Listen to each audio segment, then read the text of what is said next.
அன்னைக்கு நைட் கார்த்திக் ஏதோ ஒரு யோசனையில் அவன் வழக்கமாக போகிற தெருவில் நடந்து போய்கிட்டு இருக்கான்.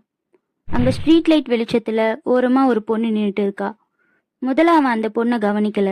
கொஞ்ச தூரம் போனதுக்கப்புறம் அங்கே யாரோ நின்றுட்டு இருக்கா மாதிரி இருக்கேன்னு திரும்பி பார்க்குறான். அவன் அந்த பொண்ணுக்கிட்ட போய், ஏன் இங்கே தனியாக நிற்கிற, உனக்கு ஏதாவது உதவி வேணுமான்னு கேட்குறான். அந்த பொண்ணு எதுவும் பேசாமல் லேசாக சிரிச்சுக்கிட்டே நடந்து போய் ஒரு புகை மூட்டத்தில் மறைஞ்சு போயிடுறா. கார்த்திக்கும் அதை பெருசாக எடுத்துக்காம வீட்டுக்கு போயிடுறான். திரும்ப இன்னொரு நாள் நைட் அவன் அந்த பொண்ணை அதே இடத்துல பார்க்குறான்.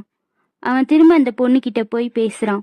உன் வீடு இங்கே பக்கத்தில் தான் இருக்கா, நீ ஏன் எப்பவும் இங்கே தனியாக நின்றுட்டு இருக்கன்னு கேட்குறான். அவள் எந்த பதிலும் சொல்லாமல் கார்த்திக் பேசுறது மட்டும் கேட்டுக்கிட்டே பொறுமையாக அவன் கூட நடக்கிறா. இதே மாதிரி ஒவ்வொரு நாள் ராத்திரியும் கார்த்திக் அந்த பொண்ணை சந்திச்சு பேசுறது வழக்கமாயிடுச்சு. ஆனால் அந்த பொண்ணை பற்றி எந்த தகவலும் கார்த்திக்கு தெரியாது. அவள் பேரு கூட தெரியாது. ஆனா அவ கூட பேசுறதும் பழகுறதும் அவனுக்கு பிடிச்சிருந்தது. இப்படியே கொஞ்ச நாள் போக அவங்க 2 பேரும் காதலிக்க ஆரம்பிச்சிட்டாங்க. ஒரு நாள் கார்த்திக் அவனோட காலேஜ் லைப்ரரியில ஒரு புக்கை பாக்குறான். அதுல அந்த பொண்ணு போட்டோ இருந்தது. அதுக்கு கீழே அனன்யான்ற பேரோட அந்த பொண்ணு இறந்துட்டான்னு போட்டு இருந்தது. அப்போதான் கார்த்திக்கு தெரிய வருது, அவன் கூட பழகுனது உண்மையான ஒரு பொண்ணு கிடையாது, ஆவிதான்னு. அனன்யா வேற யாரும் இல்ல, கார்த்திகோட காலேஜ்ல படிச்ச பொண்ணுதான். அங்க நடந்த ஒரு தீ விபத்துல அவ இறந்துட்டா. அனன்யா ரொம்ப அமைதியான பொண்ணுன்றதால நிறைய பேருக்கு அவளை தெரியாது. அதே மாதிரி கார்த்திக்கும் அவளை தெரியாது. ஆனா அனன்யாக்கு கார்த்திக்க ரொம்ப பிடிக்கும். அவன் மேல ரொம்ப அதிகப்படியான காதல் வச்சிருந்தா.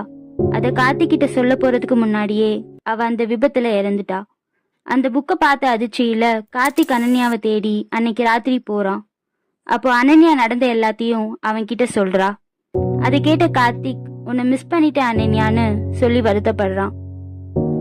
நான் ரொம்ப நாள் இந்த உலகத்துல இருக்க முடியாது கார்த்திக், என் காதல் உனக்கு புரிஞ்சதே எனக்கு போதும். நான் இப்ப கிளம்பணும்னு சொல்லி கடைசியா கார்த்திக்கோட கைகளை கோத்து என்னை மறந்துடாத கார்த்திக்னு சொல்லிட்டு அவளோட ஆவி உலகத்துக்கு போறா. அனன்யா திரும்ப வர மாட்டாளான்னு கார்த்திக் தினம் ராத்திரி அந்த தெருவுல காத்துக்கிட்டு இருக்கான்.